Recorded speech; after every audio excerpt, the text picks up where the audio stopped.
Welcome to our channel. Today we how to update Stripe billing to add usage-based pricing, full guide step by step clearly.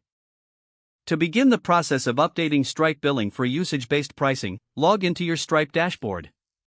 Navigate to the billing section from the main menu. Select the Products tab to view your existing products. Choose the product you want to update for usage-based pricing. If the product doesn't exist yet, click on the Add Product button. In the product details, make sure to set your pricing model to usage-based. Next, you will need to create a pricing plan for your use. Click on Add a Pricing Plan and select Usage-Based from the options. Define the unit of measurement for your usage, such as per minute or per GB. Set the price per unit in the specified currency. Determine if there is a minimum price or a maximum price to charge.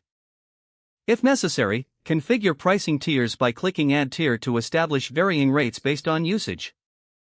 Save the pricing plan after reviewing all the details. To implement the usage-based pricing, update your integration code to track usage. Use Stripe's API to report usage for each customer based on their activity. Make sure to test the integration in the Stripe test mode before going live. Once verified, switch your integration to live mode. Monitor the usage reports from your Stripe dashboard to ensure everything is working correctly. Adjust the parameters as needed based on customer feedback and usage patterns. Document any changes to your API or product information for future reference. This concludes the steps to update Stripe billing for usage-based pricing. If the page does not load, refresh the browser or try again in a private or incognito window. Make sure you are using the correct email address, then retype it carefully to avoid small typos. If your password is not accepted, use the reset option and create a new strong password you can remember. Check your spam folder for verification or security emails, then complete any requested confirmation steps.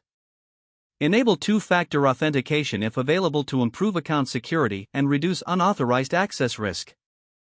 After signing in, review your profile details so your contact information and settings are accurate and current.